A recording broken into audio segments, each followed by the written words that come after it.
Morning students. हम last class में क्या पढ़ रहे थे? ऑर्गेनाइजेशन स्ट्रक्चर्स, जिसमें हमने traditional method of organisation structure पढ़ा था।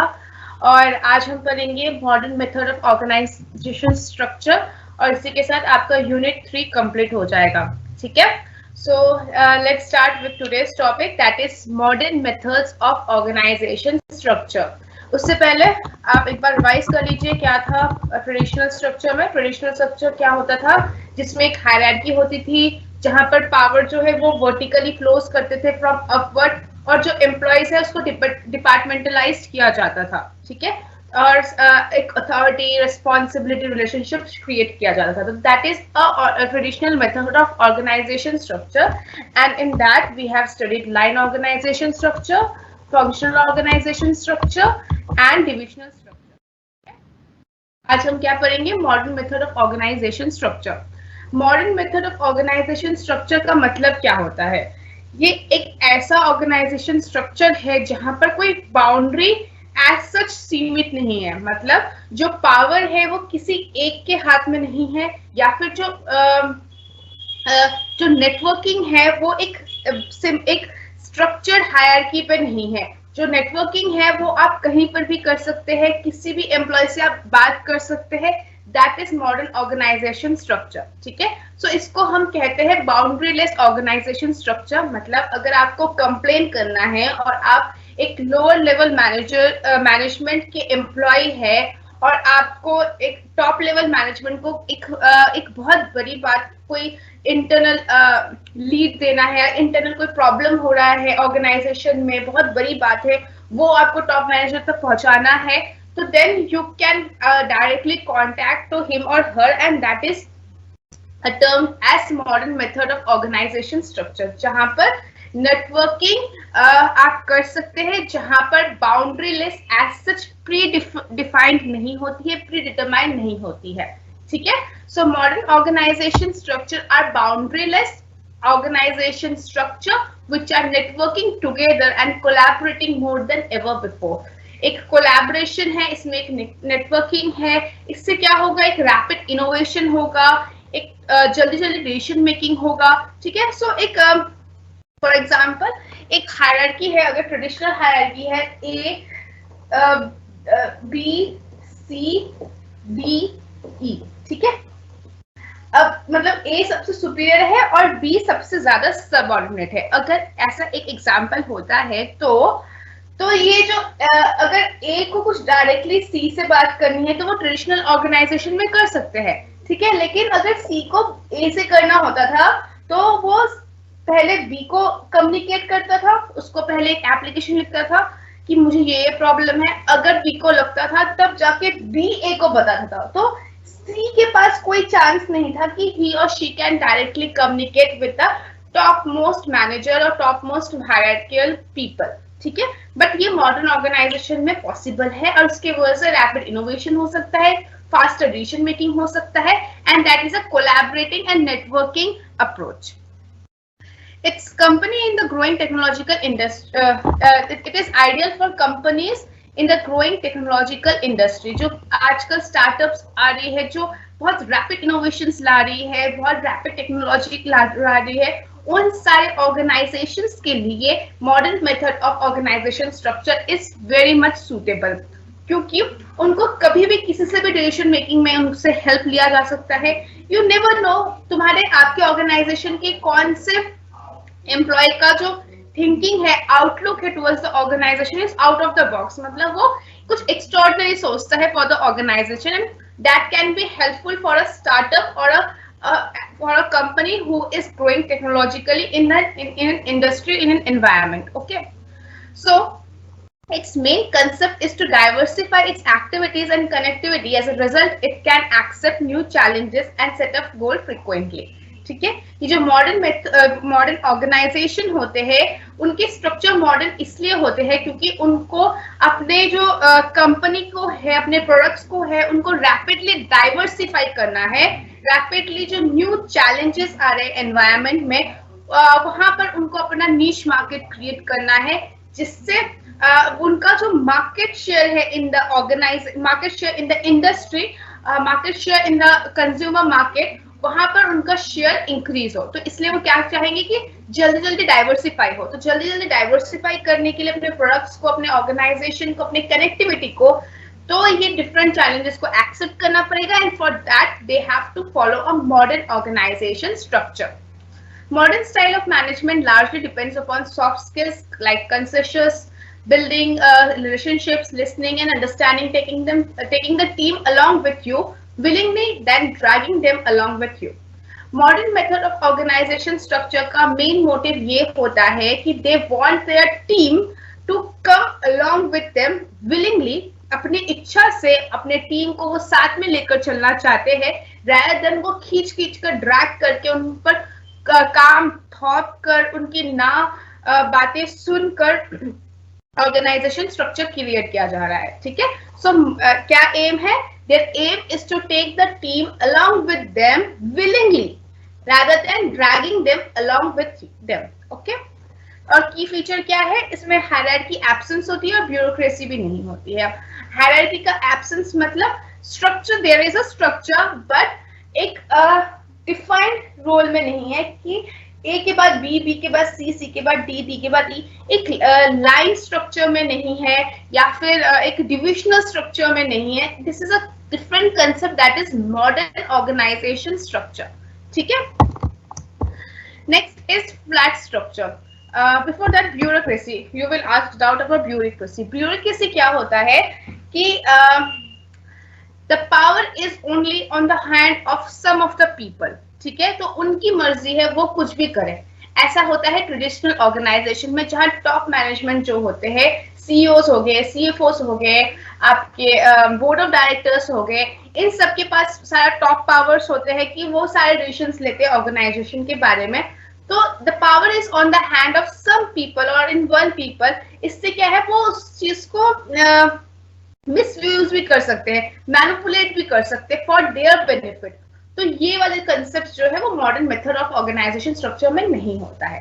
ओके, तो इसके one of the types of modern method of organisation structure is flat structure.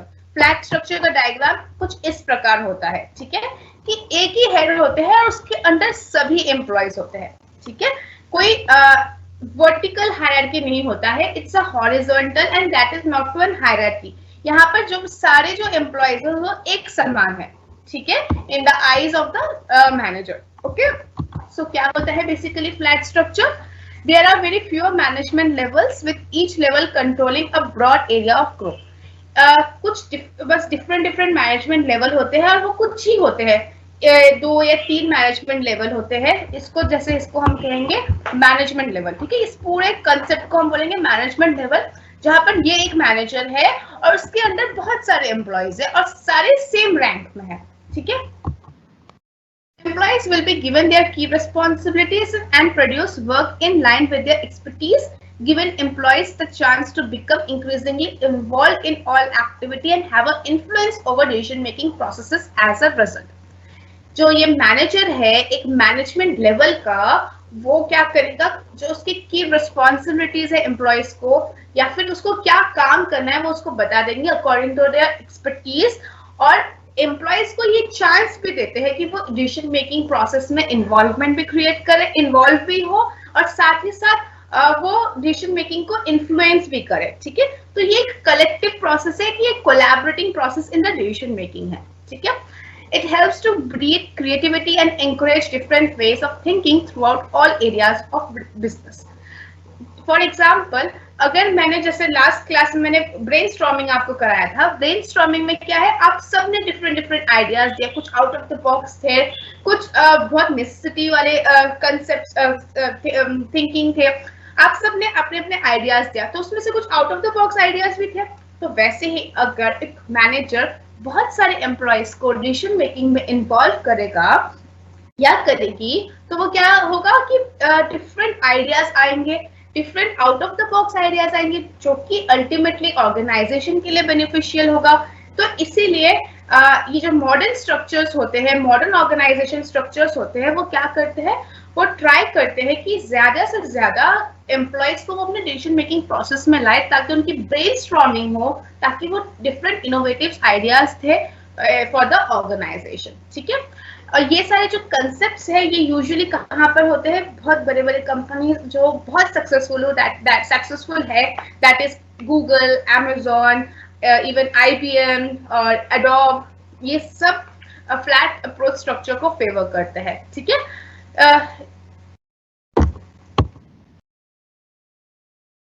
Advantages of flat structure and disadvantages of flat structure. Advantages क्या है? First of all greater decision making है amongst the levels of an organisation. एक greater decision making होगा क्योंकि जैसे कि मैंने बताया, अगर मैं सारे एम्प्लॉयज को अपने डिसीजन मेकिंग में इन्वॉल्व कर रही हूँ तो ऑब्वियसली जो डिसीजन मेकिंग का स्तर है वो ज्यादा होगा। ठीक है, मतलब एक इनोवेटिव, एक out of the box decision आने की गुंजाइश होगी। ठीक है, next is quick decision making. Quick decision making भी पॉसिबल है इन अ फ्लैट स्ट्रक्चर क्योंकि डिफरेंट मैनेजमेंट लेवल्स होते हैं, तो मैनेजमेंट लेवल्स में आपस में जल्दी से एक कोऑर्डिनेशन बन जाता है और इससे डिसीजन मेकिंग भी जल्दी होता है। In fact as compare to traditional method में अगर ए जो टॉप मैनेजमेंट में है उसको अगर सीई से कुछ डिसीजन लेना हो, ठीक है, क्या पता ये एक फैक्ट्री का ही वो है, क्या कहते हैं इसको, फैक्ट्री मैनेजर है। अगर ई फैक्ट्री मैनेजर है और फैक्ट्री रिलेटेड डिसीजन लेना है ए को, तो ए को पहले बी को बोलना पड़ेगा, बी सी को बोलेगा, सी डी को बोलेगा, डी ई को बोलेगा, और इसमें कितना ज्यादा टाइम लग जाएगा, राइट? वन डे में पॉसिबल नहीं है, that will take 3-4 days। But अगर ये मॉडर्न ऑर्गेनाइजेशन स्ट्रक्चर है जहां पर एक फ्लैट स्ट्रक्चर है, तो a can directly contact with E and take his views on the factory thing what the manager, what the CEO wants to take decision upon. ठीक है, सो ये एक एडवांटेज है quick decision making in the flat structure. Next is facilitates coordination and speed of communication. Obviously एक flat structure है तो coordination बहुत अच्छा होगा उनके बीच, एक कम्युनिकेशन स्पीड भी बहुत अच्छी होगी। Next, less needs for middle management, which reduces an organization overheads. जितना आपका मिडिल मैनेजमेंट होगा उतना आपको सैलरीज पे करने पड़ेंगे, उतना सैलरी पे करेंगे, that will be added to the expenses of the organization, and as a result revenue से एक्सपेंसेस माइनस करेंगे तो प्रॉफिट आता है। तो रेवेन्यू अगर ज्यादा भी है और उससे भी ज्यादा एक्सपेंसेस है, that will be a loss making. तो जितना कम आपके एक्सपेंसेस होंगे उतना ही आपके ऑर्गेनाइजेशन के लिए बेटर है, उतना ही आपका प्रॉफिट मार्जिन इंक्रीज होता है। ठीक है, next is disadvantages of a flat structure. सबसे पहले डिसएडवांटेज ये है कि सब एक समान है तो एक जनरलिस्ट क्रिएट होता है rather than a स्पेशलिस्ट। जैसे डिविजनल स्ट्रक्चर में क्या होता था, मॉडर्न जो divisional structure which is a part of traditional organizational structure, वहां पर डिफरेंट डिपार्टमेंट्स होते थे। जैसे फाइनेंस डिपार्टमेंट के हिसाब से हायरार्की, HR डिपार्टमेंट के according hierarchy, then sorry not divisional, it is functional, then production, इसके हिसाब से डिफरेंट फंक्शंस के हिसाब से जब डिवीजन हो रहा था तो एक स्पेशलिस्ट डिवीजन हो रहा था। ठीक है, लेकिन यहाँ पर फ्लैट स्ट्रक्चर में क्योंकि सब सेम है, यहाँ पर डायग्राम में सब एक ही लेवल पर है, एक फ्लैट स्ट्रक्चर, एक हॉरिजॉन्टल स्ट्रक्चर है, इसीलिए यहाँ पर स्पेशलिस्ट क्रिएट नहीं होते, यहाँ जनरलिस्ट क्रिएट होते हैं। ठीक है, कोई एक विशेष कार्य में स्पेशलिस्ट नहीं है। ठीक है, विशेषज्ञ नहीं है। ठीक है, next disadvantage is since employees may lack of specific senior to report to, it can create confusion and possible power struggles amongst the management। अब क्या है, इस डायग्राम के अकॉर्डिंग हम समझते हैं कि सब सेम लेवल पर है और फॉर एग्जाम्पल एक टास्क है उसको मैनेजर को ही रिपोर्ट करना है, अब सब उसी को रिपोर्ट करेंगे सेम डे में। ठीक है, कम से कम यहाँ पे 1000 लोग हैं, तो इस मैनेजर के लिए कितना कंफ्यूजन हो जाएगा, कितना हेक्टिक हो जाएगा, right? So this has been explained in this disadvantage. Next is lack of executive decisions can lead to projects losing focus. Executive decision नहीं है क्योंकि यहाँ पर generalist है, specialist नहीं है, इसके वजह से जो प्रोजेक्ट्स आपको मिल सकते हैं उसमें कुछ गड़बड़ी हो सकती है, आपका फोकस कहीं और जा सकता है। So these are the advantages and disadvantages. Suitability, startups and small companies where there is a naturally less of hierarchy. Flat structures work if the business has some sort of internal innovative program. मैं आपको बार-बार बोल रही हूँ, last class में भी बोला मैंने, इस क्लास में मैं बता रही हूँ आपको कि ये जो suitability है इसको आप अच्छे से समझिए। इसको अच्छे से याद कीजिए, ठीक है, क्योंकि आपके जो केस स्टडीज होंगे वो इस टाइप से ही बनकर आते हैं कि एक ऐसा ऑर्गेनाइजेशन है जहां पर जो रेवेन्यू है इतना कम है, या वो स्टार्टअप है, या वो स्मॉल कंपनी है, ऐसे सब आपको डिटेल्स दे देंगे। उस हिसाब से आप बताइए कि ये कौन सा ऑर्गेनाइजेशन स्ट्रक्चर है, उसके बेनिफिट्स, उसके एडवांटेजेस, उसके डिसएडवांटेजेस और उसका ऑर्गोग्राम्स बना दीजिए। ऑर्गोग्राम्स क्या होता है? ऑर्गेनाइजेशन डायग्राम, ठीक है, स्ट्रक्चरल डायग्राम्स, उसको ऑर्गोग्राम्स कहते हैं, जो मैंने लास्ट क्लास में बताया था। तो इसलिए हर एक मेथड का, हर एक ट्रेडिशनल मेथड के स्ट्रक्चर का या मॉडर्न मेथड ऑर्गेनाइजेशन स्ट्रक्चर की सूटेबिलिटी को जानना, उसको याद करना बहुत जरूरी है, ठीक है। Next, let's move to the next kind of modern organization, that is matrix organization. Matrix organization को grid organization भी कहा जाता है। grid organization क्यों क्या कहा जाता है? क्योंकि ये एक हाइब्रिड स्ट्रक्चर है। हाइब्रिड मतलब दो चीजों का मिलाप से एक स्ट्रक्चर क्रिएट किया गया है, जिसको हम कहते हैं मैट्रिक्स ऑर्गेनाइजेशन। ये जो दो स्ट्रक्चर को कंबाइन किया गया है, ये कौन से दो स्ट्रक्चर है? एक फंक्शनल डिपार्टमेंटेशन है और एक प्रोजेक्ट स्ट्रक्चर है, ठीक है। जो फंक्शनल स्ट्रक्चर वो है permanent feature of matrix organization and retains authority for overall operation of the functional unit. Project teams are created whenever specific projects require a high degree of technical skills and other resources for temporary period. Let me explain with the diagram. ये है एक matrix organization structure. इस चीज को अच्छे से समझिए। ये एक एमलगमेशन है, एक कॉम्बिनेशन है दो स्ट्रक्चर का। क्या दो स्ट्रक्चर है? एक फंक्शनल स्ट्रक्चर है which is a part of traditional organization, और एक है प्रोजेक्ट स्ट्रक्चर। इन दोनों का amalgamation combination creates an matrix organization structure. इसमें क्या है? फंक्शनल के हिसाब से फंक्शंस को डिवाइड कर दिया गया है, जैसे production team, finance team, marketing team, sales team, development team, research team, ठीक है। अब एक ऑर्गेनाइजेशन को डिफरेंट प्रोजेक्ट्स मिले हैं, जैसे project 1, project 2, project 3। For example मेरा जो ऑर्गेनाइजेशन है वो है इंटीरियर डिजाइनिंग का, ठीक है, और मुझे सेम डे पर ही तीन इंटीरियर डिजाइनिंग का, सॉरी मैं इंटीरियर डिजाइनिंग वेडिंग प्लानर हूँ, ठीक है, वेडिंग प्लानर हो, सेम डे पर मुझे 3 प्रोजेक्ट्स मिल गए हैं। तीनों प्रोजेक्ट्स का मुझे एक जयपुर में कंडक्ट करवाना है रॉयल वेडिंग, एक मुझे गोवा में करवाना है और एक मुझे पेरिस में करवाना है। तो ये 3 जो वेडिंग्स है वो सेम डे पे है और सेम क्लैशेस हो रहे हैं। तो मैंने क्या किया? मैंने मैट्रिक्स ऑर्गेनाइजेशन स्ट्रक्चर क्रिएट किया, जहां पर जो प्रोजेक्ट 1 है जो जयपुर के वेडिंग को कैटर करेंगे, वहां पर भी मेरा प्रोडक्शन टीम होंगे, मेरे फाइनेंस टीम होंगे, मेरे मार्केटिंग टीम होंगे, मेरे सेल्स टीम होंगे, मेरा डेवलपमेंट टीम होंगे, कंसेप्ट क्रिएटिंग टीम होंगे, रिसर्च टीम होंगे। सिमिलरली जो प्रोजेक्ट 2 है that is for the wedding in the Goa, उसमें भी मेरे सेम डिपार्टमेंट्स के, वही सेम डिपार्टमेंट के लोग नहीं होंगे, डिफरेंट डिपार्टमेंट्स, डिफरेंट लोग होंगे, लेकिन departments will be same, that is production team, finance team, marketing team, sales team, development and research team, ठीक है। वैसे ही सिमिलरली टेरिस्ट के लिए भी मैं डिफरेंट एम्प्लॉयज को रिक्रूट करूंगी for these different kind of functional teams, ठीक है। Is that clear? अब क्या करेंगे? ये जो प्रोजेक्ट 1 जो जयपुर वाला था, उसमें प्रोडक्शन मैनेजर जो है, ओवरऑल प्रोडक्शन मैनेजर है, वो जयपुर की टीम को भी देखेंगे, वो गोवा की टीम को भी देखेंगे और वो पेरिस की टीम को भी देखेंगे, प्रोडक्शन टीम को। लेकिन जो प्रोडक्शन टीम सिर्फ एक्सक्लूसिवली जयपुर के लिए है, वो सिर्फ एक्सक्लूसिवली जयपुर के लिए देखेंगे। So this is an amalgamation of both functional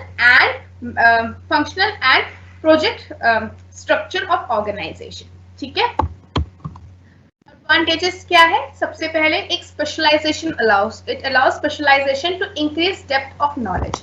अब आप इसमें देख सकते हैं कि यहाँ पर प्रोडक्शन टीम स्पेसिफिकली एक सिंगल प्रोजेक्ट के लिए किया गया, तो मतलब इसमें सारे स्पेशलिस्ट होंगे, ठीक है। सिमिलरली अगर डेवलपमेंट टीम हम प्रोजेक्ट 2 का देखें, तो यहाँ पर भी एक स्पेसिफिक टीम क्रिएट किया गया है for the development of the wedding in the Goa, ठीक है। सो फॉर दैट वहां पर भी स्पेशलिस्ट होंगे। तो ये जो है इसका एडवांटेज यही है कि इसमें स्पेशलाइजेशन बहुत ज्यादा होता है। सेकेंड एडवांटेजेस ये है, it allows individuals to chosen according to the project needs. आप इंडिविजुअल्स को रिक्रूट कर सकते हैं according to the needs of the project. For example Paris में अगर मैं वेडिंग प्लान कर रही हूँ, तो मैं ऑब्वियसली इंग्लिश स्पोकन जो पीपल है उनको रिक्रूट करूंगी rather than हिंदी स्पोकन, जिनको इंग्लिश एकदम भी नहीं आती या रीजनल बोलते हैं लेकिन उनका टैलेंट बहुत ज्यादा है, तो मैं उनको वहां नहीं रिक्रूट कर सकती हूँ। क्यों? क्योंकि वहां पर कम्युनिकेशन बैरियर आ जाएंगे, वहां वो कम्युनिकेट नहीं कर पाएंगे क्लाइंट से। सो फॉर दैट रीजन मैं उनको वहां पर रिक्रूट नहीं करूंगी। तो इंडिविजुअल्स को according to the project needs, I as an organization can choose the individual or choose or recruit the individuals as per the needs of the project. Okay, ये हुआ advantage. Next is disadvantages of matrix organization. Disadvantages क्या है? Tendencies towards power struggles and sinking to group and division levels. Power struggle है, power struggle की किसके पास ज्यादा power है, ठीक है, अभी प्रोडक्शन मैनेजर के पास ज्यादा पावर है, प्रोडक्शन टीम के पास ज्यादा पावर है, यहाँ फाइनेंस मैनेजर के पास ज्यादा पावर है या फाइनेंस टीम के पास पावर ज्यादा है। तो this kind of power struggle is there between matrix organization structure. Another disadvantage है कि चेन ऑफ कमांड की कॉम्प्लेक्सिटी प्रेजेंट हो जाती है, क्योंकि practices increases the complexity of the chain of command which can present problems because of the differentiation between functional managers and project managers. This can be confusing and demotivating for the employees. मतलब क्या है? Chain of command क्या होता है आप फिर से समझे, लास्ट क्लास में भी समझाया था। चेन ऑफ कमांड का मतलब ये है कि वन बॉस ही आपका, हर एक इंडिविजुअल का एक वन बॉस ही होगा, ठीक है। एक बॉस के अंदर बहुत सारे एम्प्लॉयज हो सकते हैं, बहुत सारे सबऑर्डिनेट हो सकते हैं, लेकिन एक सबऑर्डिनेट का एक ही बॉस होगा, ठीक है। तो यहाँ पर लेकिन क्या हो रहा है, प्रोडक्शन टीम के जो है, यहाँ प्रोडक्शन टीम के मैनेजर प्रोजेक्ट मैनेजर भी है और प्रोडक्शन मैनेजर भी है। सिमिलरली यहाँ पर सेल्स टीम के मैनेजर सेल्स मैनेजर भी है और प्रोजेक्ट मैनेजर भी है। तो यहाँ पर चेन ऑफ कमांड को नहीं तवज्जो दिया जा रहा है, क्योंकि एक सबऑर्डिनेट के पास दो मैनेजर्स है, ठीक है। तो इट लीड्स टू कंफ्यूजन कि वो किसको रिपोर्ट करे, किसको क्या चीज बताए, ठीक है। Next is what is the suitability. ये कहाँ पर एप्लीकेबल होता है? जैसे कि एरोस्पेस, एडवर्टाइजिंग, जहां पर बहुत ज्यादा प्रेशर है, डुअल फोकस है, दो जगह पर फोकस करना पड़ रहा है, बहुत ज्यादा इंफॉर्मेशन है लेकिन सोर्सेज बहुत लिमिटेड है। फॉर एग्जांपल एडवर्टाइजिंग एजेंसी हो गया, स्पेसिफिकली ये सर्विस प्रोवाइडर्स के लिए ज्यादा अच्छा होता है मैट्रिक्स ऑर्गेनाइजेशन। जैसे कि वेडिंग प्लानर्स हो गए, एक ही दिन पर 3 वेडिंग्स आ गए, ठीक है।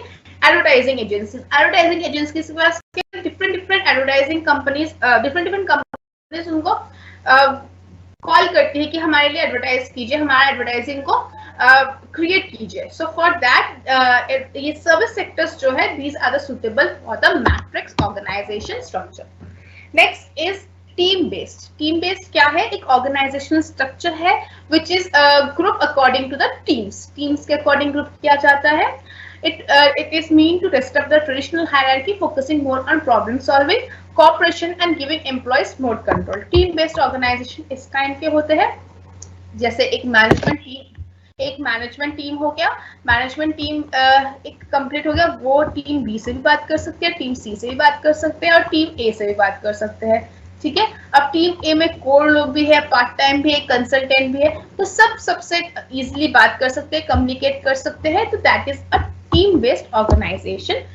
एडवांटेजेस क्या है? सबसे पहले to increase productivity, performance, transparency, क्योंकि सबकी बात देख पा रहे हैं, सबके एक्शंस देख पा रहे हैं, सबका वर्क देख पा रहे हैं, तो that is a transparent. Performance increase होगा क्योंकि सबको लगेगा कि यस हम we are working in a team, एक ग्रोथ माइंडसेट प्रमोट होगा, साथ ही साथ एम्प्लॉयज को डिसीजन मेकिंग में ज्यादा इन्वॉल्वमेंट मिलेगा, तो वो एम्पावर्ड होंगे, ठीक है।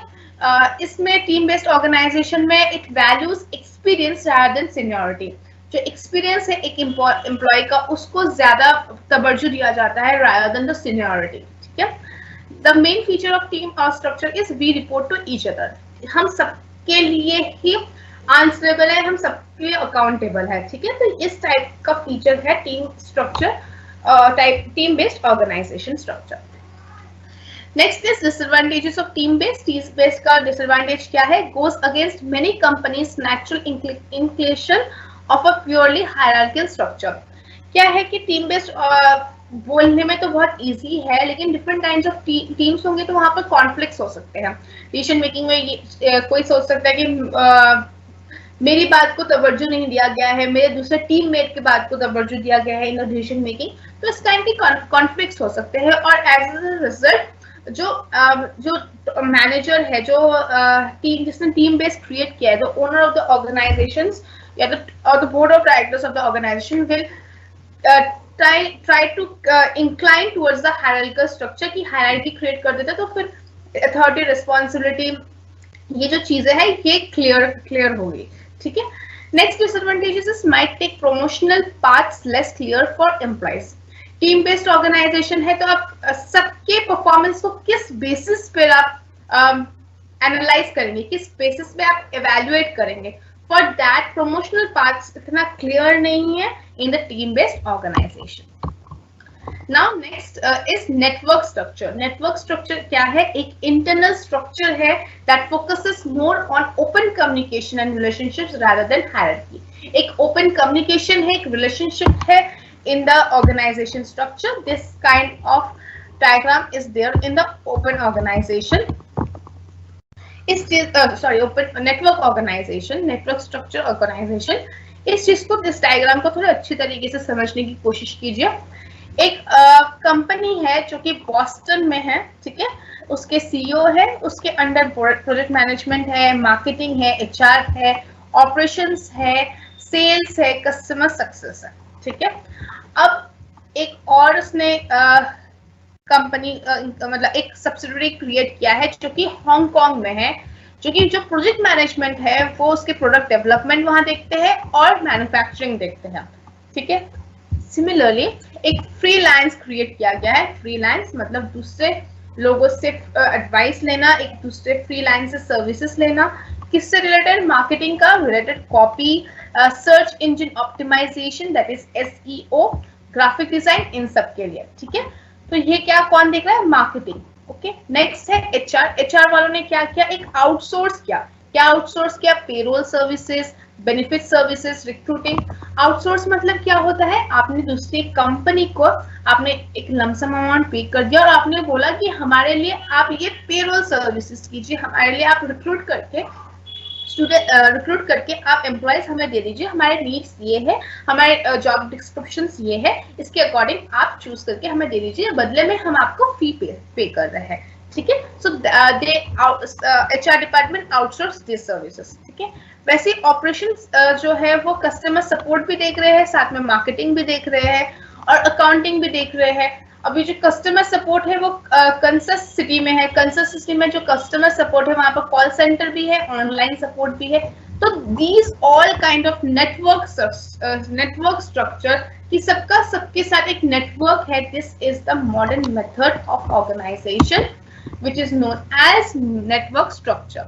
Advantages क्या है? Visualize the complex web of on-site and off-site relationships in the companies. इसका एडवांटेजेस ये है कि आप एज अ सीईओ देख पा रहे हैं कि आपके ऑन साइट मतलब आप जहां पर काम कर रहे हैं उसके साथ आपका क्या रिलेशनशिप है, ठीक है। और आपके आउटसाइड ऑन साइट जो आपके डिफरेंट स्ट्रक्चर है, जो डिफरेंट कंट्रीज में है, उसके साथ आपका क्या रिलेशन है, आप विजुअलाइज पहले से फार साइटनेस कर सकते हैं, ठीक है। Next advantage is it allows companies to be more flexible. आप फ्लेक्सिबल होते हैं क्योंकि आप आउटसोर्स भी करवा रहे हैं, आप फ्रीलांसिंग भी करवा रहे हैं, ठीक है। Give more power to all employees to collaborate, take initiative and make decisions. इसमें क्या है, सारे एम्प्लॉयज कोलैबोरेट कर रहे हैं, इनिशिएटिव ले रहे हैं and help in the better decision making. Disadvantages क्या है? Can quickly become overly complex while dealing with lots of offsite processes. अगर बहुत सारे आप ऑफसाइट प्रोसेसेस से डील कर रहे हैं, जैसे यहाँ सिडनी है, हांगकांग है, आउटसोर्स भी कर रहे, फ्रीलांस भी कर रहे, कंसस सिटी भी है, और भी 10-12 आपने ऐसे क्रिएट कर दिया है, then it will be more difficult, क्योंकि आप कोऑर्डिनेट नहीं कर पाएंगे कि किसके साथ कैसा कोऑर्डिनेशन रखना है, बहुत कंफ्यूज हो जाएंगे। Can make it more difficult for employees to know who has files से। अब इतना ज्यादा कॉम्प्लेक्स स्ट्रक्चर अगर क्रिएट हो जाएगा तो एम्प्लॉयज के लिए भी डिफिकल्टी क्रिएट हो जाता है कि उनको पता नहीं चलता है कि लास्ट वर्ड किसका है, मतलब कौन किसकी बात में मानूं, ठीक है। So this brings to the end of the unit 3.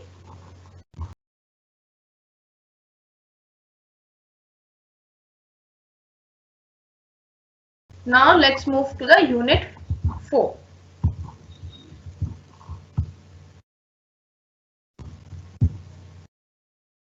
Unit 4 start करते हैं हम.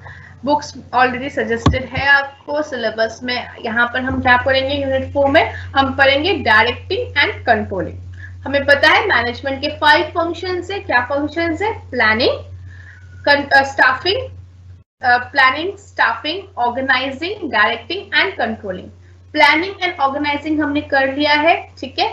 स्टाफिंग जो है वो ह्यूमन रिसोर्स मैनेजमेंट है. That will B come in your semester 5 और सेमेस्टर 5, ठीक है. और डायरेक्टिंग एंड कंट्रोलिंग हम इस यूनिट में पढ़ेंगे, ठीक है.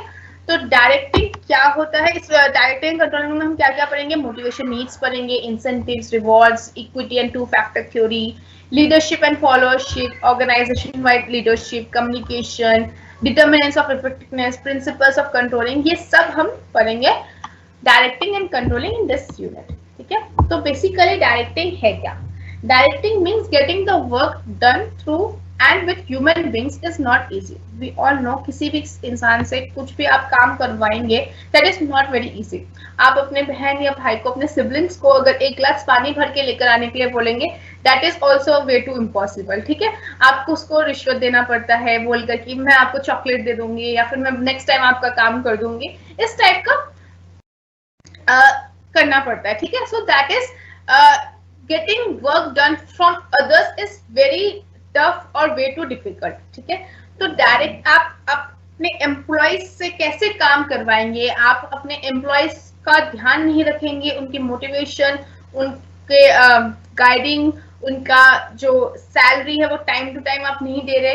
ये जो डिफरेंट कंपोनेंट्स है, सुपरविजन, लीडरशिप, कम्युनिकेशन, मोटिवेशन, इन सब से मिलकर बनता है डायरेक्टिंग, ठीक है. Directing function. Directing refers to the process of instructing, guiding, counseling, motivating, and leading people in the organization to achieve its objectives. Through directing, आप अपने employees को एक direction देते हैं, एक आप focus create करते हैं by guiding them, by instructing them, by counseling them, by motivating them, and by leading them for the achievement of the organizational goals and objectives. ठीक है. So according to Kunst and O'Donnell, super managers inculcate in their subordinates a keen appreciation of enterprise functions, objectives and politics. जो super managers होते हैं, जो really a good manager होते हैं, वो अपने subordinates के अंदर एक ऐसा skill inculcate करवाते हैं जो कि towards the fulfillment of the organizational goals, ठीक है, through enterprises functions, objectives and politics. Directing is a managerial process which takes place throughout the life of an organization. Directing एक ऐसा process है जो कि throughout the life आपको चलाते रहना पड़ेगा. डायरेक्टिंग का रिलेशनशिप प्लानिंग के साथ भी है, डायरेक्टिंग का रिलेशनशिप स्टाफिंग के साथ भी है, डायरेक्टिंग का रिलेशनशिप ऑर्गेनाइजिंग के साथ भी है, डायरेक्टिंग का रिलेशनशिप कंट्रोलिंग के साथ है. तो सारे फंक्शंस एक दूसरे से इंटर रिलेटेड है और साथ ही साथ सारे functions is vital for any organization, ठीक है. लीडरशिप. अब बेसिकली जो डायरेक्शन है उसमें 4 कंपोनेंट्स आते हैं. That is supervision, motivation, leadership and communication. क्या क्या? Supervision, communication, leadership and motivation, ठीक है. जो सुपरविजन है वो आपके सिलेबस में नहीं है. लीडरशिप है, मोटिवेशन है और कम्युनिकेशन है. तो आज मैं लीडरशिप से स्टार्ट कर रही हूँ. लीडरशिप एंड कम्युनिकेशन मैं कंप्लीट करवाने की कोशिश करूंगी. नेक्स्ट क्लास में हम मोटिवेशन करेंगे क्योंकि मोटिवेशन के लिए वो थोड़ा डिटेल में है और थोड़ा उसके लिए आपको बहुत ज्यादा टाइम चाहिए. इसलिए मैं कंसेक्यूटिवली लेना चाहती हूँ, जैसे फ्राइडे और संडे को मैंने लिया, क्योंकि अब अगर मैंने आधा पार्ट आज पढ़वा दिया और आधा फ्राइडे को पढ़ाया तो आज का चीज आप भूल जाएंगे. तो इसलिए मैं चाहती हूँ कि फ्राइडे पढ़ाओ और संडे पढ़ाओ, तो उससे आपकी क्लैरिटी कुछ अच्छी बन जाएगी उस टॉपिक पर. क्योंकि ये जो मोटिवेशन टॉपिक है, ये मोटिवेशन हो गया, लीडरशिप हो गया, कम्युनिकेशन हो गया, तो कम्युनिकेशन आपने शायद 11th में पढ़ा होगा, बिजनेस स्टडीज में 11th 12th में पढ़ा होगा, लेकिन ये जो मोटिवेशन और लीडरशिप है, वो लीडरशिप का भी कुछ पार्ट पढ़ा होगा, लेकिन जो मोटिवेशन है ये बहुत इंपॉर्टेंट कंसेप्ट है आज के जमाने में, आज के इस मॉडर्न एरा में, इन ड्रास्टिक चेंजेस जहां पर आ रहे हैं, वहां motivation is a vital component in the organization structure. और मोटिवेशन जो है वो आज आप सेमेस्टर 1 में पढ़ रहे हैं, आपको सेमेस्टर 6 तक इसको पढ़ना पड़ेगा। डिफरेंट डिफरेंट सब्जेक्ट्स में ये मोटिवेशन वर्ड आएगा, उससे रिलेटेड कंसेप्ट्स आएंगे। इवन अगर आप फर्दर स्टडीज कर रहे हैं, बीएड कर रहे हैं, या फिर आप एमकॉम कर रहे हैं, या फिर आप पीएचडी तक जा रहे हैं, तब भी ये मोटिवेशन कंपोनेंट आएगा ही आएगा। So for that you have to learn, you have to know the basic conceptual clarity of that topic. तो इसलिए वो मैं नेक्स्ट क्लास में करवाऊंगी, आपको कंसेक्यूटिवली करवाऊंगी। आज जो छोटे टॉपिक्स है that is leadership and communication, वो हम कंप्लीट करवाने की कोशिश करते हैं, ठीक है। So let's do it fast and fast, क्योंकि सिलेबस बचा हुआ है, टाइम कम है। So let's focus on what is leadership. Leadership क्या होता है? हर एक ऑर्गेनाइजेशन को इमीडिएट सक्सेस नहीं मिलता है, राइट। सक्सेस के लिए एक अच्छा लीडर होना बहुत जरूरी है। लीडर किसे कहते हैं? जिसके पास एक विजन होता है, एक मिशन होता है, एक पॉइंट ऑफ व्यू होता है, who takes initiative, who can influence the behavior of other people, who make voluntary effort towards the organizational goals achievement, एक इंटरपर्सनल रिलेशनशिप क्रिएट करते हैं, एक अच्छा उनका ऑरा होता है। इस टाइप के गुड क्वालिटीज, गुड कैरेक्टरिस्टिक्स से एक लीडर बनता है, ठीक है। सो we can't imagine Microsoft without Bill Gates, Reliance Industries without Ambani's, Infosys without Narayan Murthy, Tata without J.R.D. Tata, and Wipro without Azim Premji. So these all are the good leaders for an organization, ठीक है। सिर्फ organisation में leaders नहीं होते हैं, even our freedom fighters are the leaders for our country. In fact जो teachers होते हैं वो भी एक लीडर होते हैं, because they are guiding, they are motivating, they are influencing the behavior of their students. So these kind of leadership concepts are there in the world, but we will look into the leadership of component in the organization. Okay? Leadership, the leaders always play a key role for the success and excellence of an organization. एक organization को success तक लेकर जाने के लिए, एक organization को बाकी organization से हटकर अलग रखने के लिए, या फिर उसका market share increase करने के लिए एक good leader ही vital होता है, ठीक है। Leadership is the process of influencing the behavior of the people by making them voluntarily make an effort towards achievement of organizational goals. Leadership क्या है? एक प्रोसेस है जहां पर आप अपने सब ऑर्डिनेट्स, अपने फॉलोअर्स के बिहेवियर को इन्फ्लुएंस करते हैं, और उनको वॉलंटरीली आप उनको एक ऐसा जज्बा क्रिएट करवाते हैं जिससे कि वो वॉलंटरीली ऑर्गेनाइजेशन के गोल्स को अचीव करने की कोशिश करें, ठीक है। Leadership indicates the ability of an individual to maintain good interpersonal relationships with followers and motivate them to contribute for achieving organizational objectives.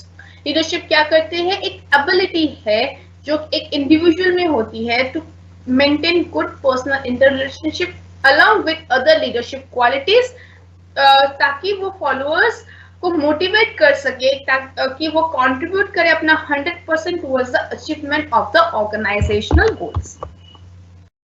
The term leader emerges from the leadership. An individual possessing attributes of leadership is known as leader. एक ऐसा individual जिसके पास leadership की characteristics होते हैं। कौन से characteristics?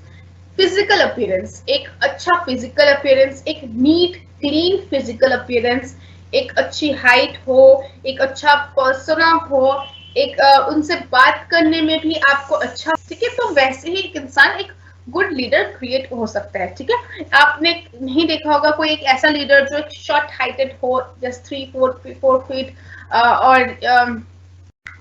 और उसको बात करने का ढंग भी ना पता हो, उसके पास मैनर्स भी ना हो, बाल बिखरे रहते हैं, ठीक है। इस काइंड ऑफ फिजिकल अपीयरेंस को आप एक लीडर के हिसाब से आप कभी सोच ही नहीं सकते हैं, ठीक है। So physical appearance is also a quality in a good leader. Apart from that knowledge होना चाहिए, नॉलेज, स्किल्स, कॉम्पिटेंसीज होने चाहिए। आपके जो सबऑर्डिनेट है उससे आप ऊपर क्यों है, आप लीडर कैसे हो सकते हैं जब आपके पास नॉलेज है, ठीक है। तो knowledge makes a good leader, knowledge and skills और competencies make a good leader, ठीक है। Next is motivation skills, this is very vital. As a good leader आपको अपने सबऑर्डिनेट्स को मोटिवेट करना आना चाहिए, ठीक है। Motivate towards their goals, motivate towards their organizational goals. आपको उनके अंदर एक फीलिंग वॉलंटरली क्रिएट करवाना है कि yes we should give 100% effort, we should give our 100% competencies, we should be 100% effective and efficient for the achievement of organizational goals, ठीक है। so that is motivation skills that a good leader should possess, okay। next is communication skills, communication skills बहुत अच्छे होने चाहिए। he should be a multilingualism not a bilingualism, एक ही भाषा उसको नहीं आना चाहिए, उसको मल्टीपल भाषा आनी चाहिए ताकि वो डिफरेंट सबऑर्डिनेट से बात कर सके, साथ ही साथ वो उनको इन्फ्लुएंस कर सके, ठीक है। एक कम्युनिकेशन पावर होता है जिससे स्टूडेंट्स हो या फिर आपके सबऑर्डिनेट्स हो या फिर एक ऑर्गेनाइजेशन में आप जिसके अंडर काम कर रहे हो, एक कम्युनिकेशन स्किल्स, एक better communication skills always gives you a edge, ठीक है। So a good leader possess the communication skills कि कैसे voluntarily आप through your communication skills influence your subordinates, ठीक है। next is a initiator, ठीक है। one of the good qualities of one of the best qualities of a good leader is an initiator। मेरे हिसाब से एक लीडर तभी बोला जा सकता है जब वो इनिशिएट ले सकता है, उसके इनर फीलिंग आती है कि yes I should initiate this। for example organization में कोई कल्चरल इवेंट करना है, ठीक है। जैसे कल सरस्वती पूजा था, तो फॉर एग्जांपल हमारा एक ऑर्गेनाइजेशन है, ठीक है। तो अब 3 या 4 दिन पहले मैंने एक अनाउंसमेंट किया है, मेरी एक स्मॉल कंपनी है 50-60 एम्प्लॉइज की, मैंने अनाउंस किया है कि कौन ये सरस्वती पूजा ऑर्गेनाइज करवा सकता है, मतलब all the finances will be bear by me, but who will take that responsibility to arrange पूजा सामग्री, हवन सामग्री, भगवान की मूर्ति, ये सब लाने की कौन अपने अंदर से वो इनिशिएटिव लेता है। जो एक उस 60 लोगों में एक दो इंसान जो इनिशिएटिव लेता है, that is a quality of a good leader, ठीक है। जैसे आप लोगों में भी जैसे बहुत सारे वॉलंटियर्स आए हैं, that is a symbol of a initiative कि बाकी सबको हमें तो कुछ एक्स्ट्रा नहीं मिलेगा कि हम वॉलंटियर कर रहे हैं, हम इतना टाइम डिवोट कर रहे हैं, लेकिन you are becoming a leader, ठीक है। आप इनिशिएटिव ले रहे हैं, आपकी इनर फीलिंग आ रही है कि yes we should contribute for our college, we should do something for our college, we should make our fellow classmates feel good, we should connect with our fellow classmates। ये सब आपकी initiative है। अब initiative will ultimately lead to a good leader. अगर अब आप initiative ले रहे हैं, आपने टीचर से कम्युनिकेट कर रहे हैं, आप दूसरे स्टूडेंट से कम्युनिकेट कर रहे हैं, या फिर आप किसी भी प्रोग्राम में इनिशिएटिव ले रहे हैं, तो that will obviously benefit for your future, ठीक है। आप किसी ऑर्गेनाइजेशन में जाएंगे तब भी आप इनिशिएटिव लेना चाहेंगे। अब ऑब्वियसली अगर मैं देख रही हूँ as a CEO of my organisation की एक पर्टिकुलर इंसान है जो कि हर चीज में इनिशिएटिव लेता है, हर चीज को अच्छे से करता है विदाउट लुकिंग टू हिज और हर बेनिफिट्स, ठीक है, तो मेरे हिसाब से वही लीडर बनेगा, ठीक है। वही, उसी को मैं प्रमोशन दूंगी, उसी को मैं अप्रिशिएट करूंगी। तो that is one of the best quality, best characteristics, best attribute of a good leader. Next is self confidence. एक कॉन्फिडेंस होना चाहिए, ऐसा नहीं कि आप अपने सबऑर्डिनेट से बात कर रहे हो और आप कांप रहे हो, ठीक है, आप नर्वस हो रहे हो, आपके पसीने छूट रहे हैं, ठीक है, ऐसा नहीं होना चाहिए। अगर आप सेल्फ कॉन्फिडेंट हो, you can talk to the top manager और you can talk to your head with confidence, then you are a good leader, ठीक है। सो ये सारे क्वालिटीज है, इसके अलावा भी बहुत सारे क्वालिटीज होते हैं, but these are the main qualities that a good leader possesses, ठीक है। Next is features of leadership. Leadership के फीचर्स क्या है? एक एबिलिटी है to ability of an individual to influence others, एक एबिलिटी है, एक स्किल है कि आप कैसे दूसरों को इन्फ्लुएंस कर रहे हैं for the achievement of organisational goals. Next feature is it tries to bring change in behaviour of the others.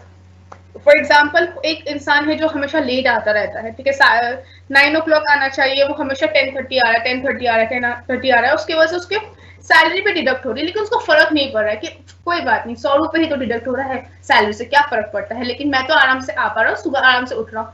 लेकिन एक लीडर जो उसके इस बिहेवियर को चेंज करेगा, that is a skill, that is a feature of leadership, ठीक है। वही इंसान जो उसको बार बार बोल रहा है कि नहीं ऐसा मत करो, पैसों से ही सब कुछ नहीं होता है, आपकी रिस्पॉन्सिबिलिटी है टुवर्ड्स योर ऑर्गेनाइजेशन, जो आपको खाना पीना दे रही है, जिसके वजह से आप सर्वाइव कर रहे हैं, उसके साथ आप दगाबाजी क्यों कर रहे हैं। तो इस काइंड ऑफ बिहेवियरल चेंज अगर कोई इंसान ला पा रहा है, तो that is a quality of a leadership and that is a feature of leadership, ठीक है। Next is it indicates interpersonal relations between leaders and followers. एक interpersonal relations है between the leaders and the followers. Two components है एक leadership में, एक leaders and एक followers, ठीक है। उनके बीच का interpersonal is a leadership, ठीक है। Next is it exercise to achieve common goals of the organization. Obviously leadership क्यों होता है, to achieve the organizational goals. आप अपने subordinates के behavior को क्यों influence कर रहे हैं, so that they contribute more, they contribute effectively and efficiently towards the achievement of the organizational goals. Next is it is a continuous process. जैसे सारे functions of management, whether that is planning to controlling, everything is a continuous process.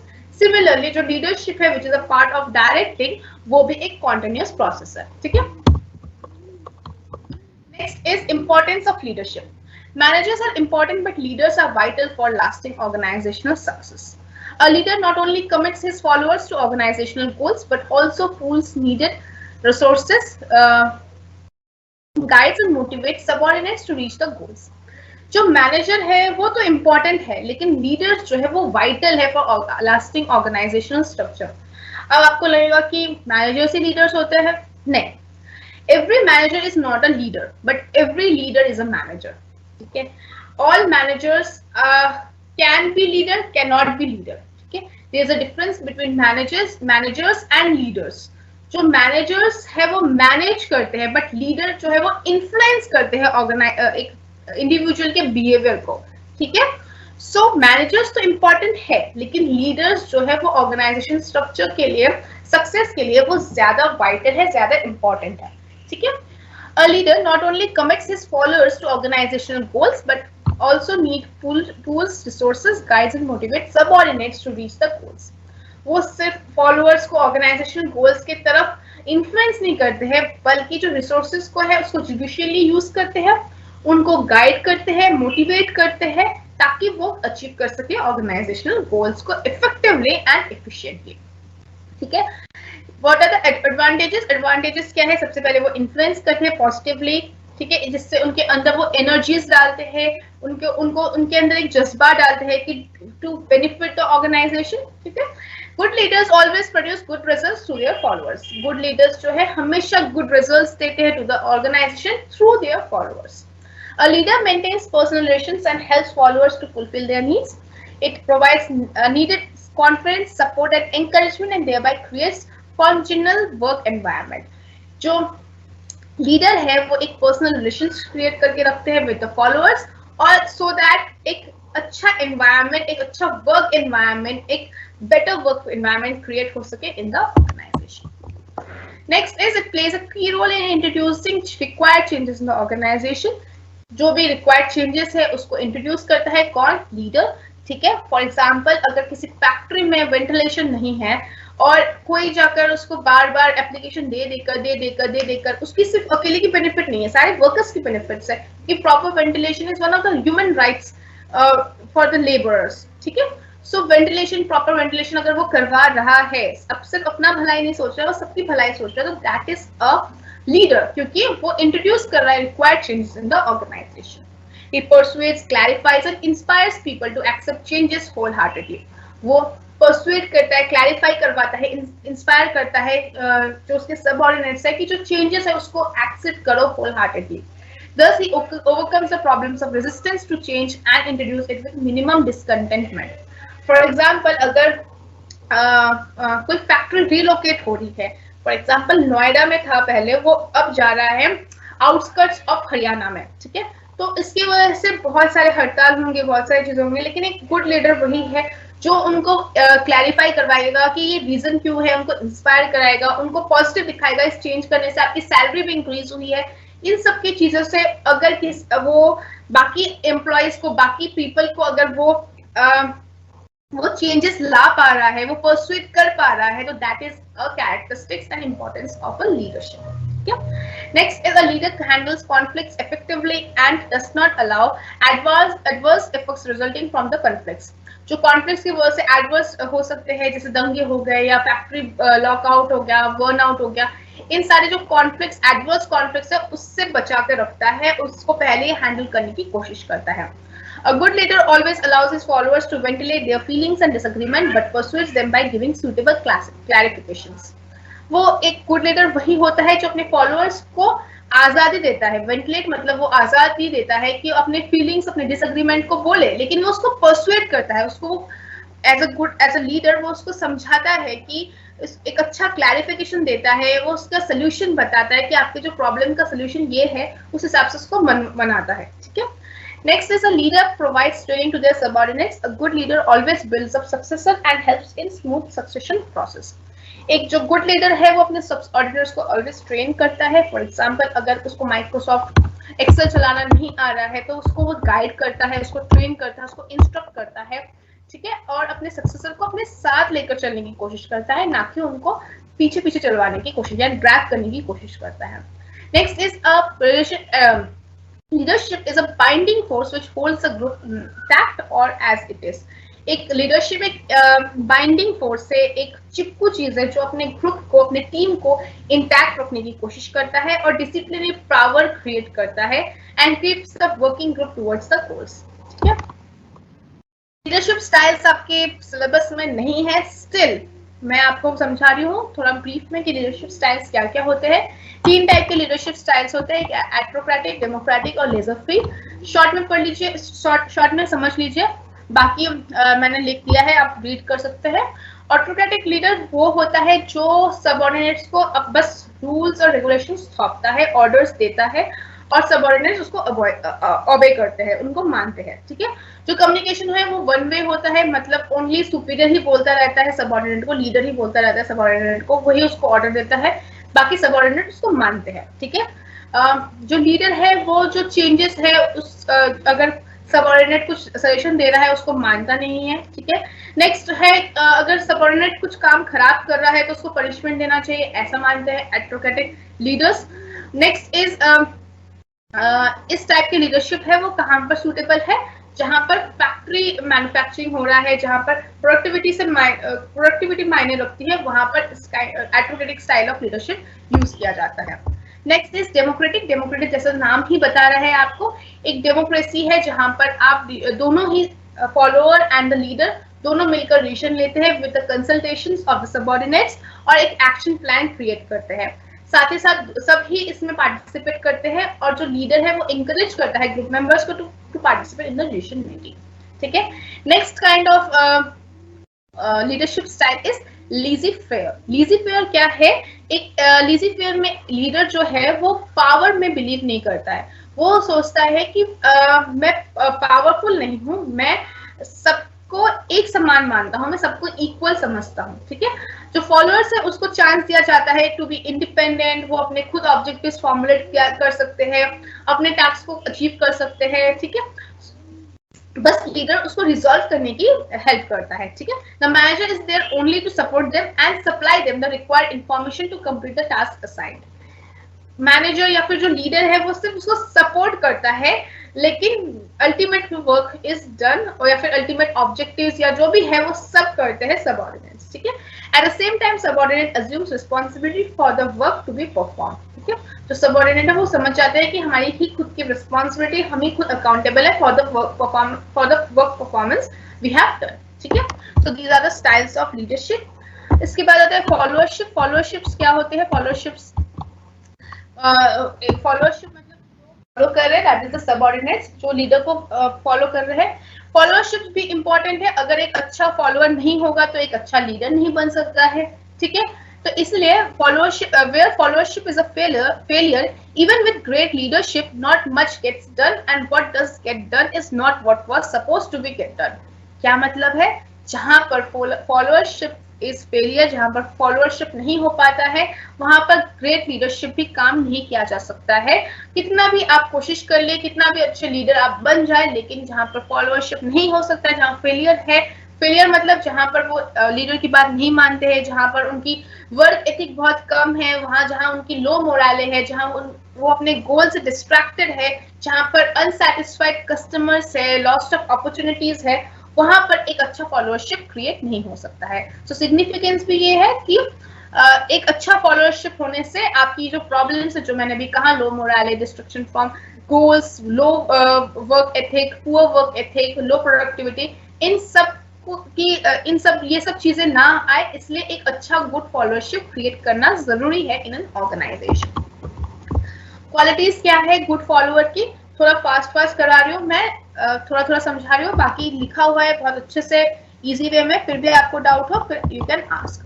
Qualities क्या है good follower की? उनके पास skills and competencies होने चाहिए कि जो भी टास्क लीडर उनको दे रहे हैं उससे उनको वो समझ पा रहे हैं, उनके पास वो स्किल्स है, कॉम्पिटेंसीज है, अपने आप को ट्रेन रख रहे हैं, अपडेटेड रख रहे हैं, ताकि जो भी लीडर उनको बता रहे हैं, जो भी टास्क दे रहे हैं, वो कंप्लीट कर पा रहे हैं टाइमली। ठीक है। Next is a good listener. एक गुड लिसनर है, वो समझ रहे हैं, सुन रहे हैं कि जो मेरा लीडर बोल रहा है वो क्या बोल रहा है, मैं वो उसको अपने वर्क को सही से समझ रहा है। ठीक है। जो मैसेज दे रहे हैं लीडर, उसको इंटरप्रेट ढंग से कर पा रहे हैं। कब कर पाएंगे? जब वो गुड लिसनर होंगे। ठीक है। नेक्स्ट, वो हार्ड वर्किंग होना चाहिए, हार्ड वर्किंग, कंसिस्टेंट। जो भी लीडर उनको टास्क दे रहे हैं उसमें वो कंसिस्टेंट है, अपने उनके लीडर के इंस्ट्रक्शंस को मान रहे हैं, तो that is the skills of a follower. Next is collaborative. Collaborative मतलब वो दूसरे फॉलोअर के साथ भी मिलकर काम करना उनको आना चाहिए, that is a quality of follower. Next is fair description. Fair description मतलब जो फॉलोअर्स है उसका वैल्यूज और जजमेंट वो हाई होना चाहिए, मतलब उसको पता होना चाहिए कि जो लीडर उसको बता रहा है कहीं वो कुएं में तो कूदने के लिए नहीं बोल रहा है, उसको पता होना चाहिए फॉलोअर्स की what is good, what is bad, what is beneficial for the organization, what is beneficial for the societal ethics. So that is one of the key quality of a good follower. मतलब वो अंधा नहीं है, वो अंधे की तरह leader की बात नहीं सुन रहा है, वो अपनी जजमेंट भी लगा रहा है कि ऑर्गेनाइजेशन के लिए क्या सही है, सोसाइटी के लिए क्या सही है। Next is self motivated. Self motivate रहना बहुत जरूरी है फॉर अ फॉलोअर। क्यों? क्योंकि एक फॉलोअर अपने आप को अकाउंटेबल करवाता है कि यस, जो मैंने वर्क किया है, जो मैंने गोल्स अचीव करने में हेल्प किया है, वो मेरे लिए भी बेनिफिशियल है, तो अपने आप को वो मोटिवेट रखता है। नेक्स्ट इज लॉयल्टी है कि कोई जो लीडर उसको बता रहा है, कोई इंफॉर्मेशन जो कि बहुत सेंसिटिव इंफॉर्मेशन है, वो कहीं और दूसरे ग्रुप में जाकर वो बता नहीं दे रहा है, या दूसरे ऑर्गेनाइजेशन में नहीं बता दे रहा है, वो he or she is as a follower is a loyal towards his or her leader. So that these are the qualities of followership. ठीक है। Next is importance of followership. Effective followership is essential for building block to effective leadership. अगर एक अच्छा followership होगा तभी जाके एक अच्छा leadership होगा। Effective followership has courage to accept responsibility, challenge authority and participate in change and serve the needs of the organization. एक अच्छा follower वही होता है जो responsibility को encourage करता है, अथॉरिटी को चैलेंज करने की क्षमता रखता है कि अगर लीडर मुझे कुएं में कूदने के लिए बोल रहा है तो मुझे पता होना चाहिए क्या सही है क्या गलत है। साथ ही साथ वो ऑर्गेनाइजेशन के नीड्स को समझ रहा है, जो चेंजेस आ रहे हैं ऑर्गेनाइजेशन को उसको अडेप्ट कर रहा है। ठीक है। Followership is important in the discussion of leadership for several reason. मतलब अगर फॉलोअरशिप अच्छा है तभी अच्छा लीडरशिप हो सकता है। ठीक है।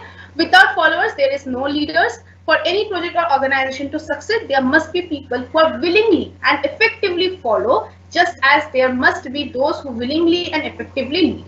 जैसे एक लीडर की जरूरत है, वैसे ही फॉलोअर की जरूरत है जो willingly and effectively follow कर रहा है।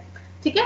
Leaderships and followerships are fundamental roles that individuals shift into and out of under various conditions. Leadership और followership switch होते रहते हैं। Leadership followership लाइफ के डिफरेंट स्टेजेस में कभी आप लीडर बन जाते हैं, कभी फॉलोअर बन जाते हैं, तो that these kind of fundamental changes comes into the life. Everyone, including leaders, is a follower at one time or another. Indeed, most individuals, even those in the positions of authority, have some kind of boss or supervision.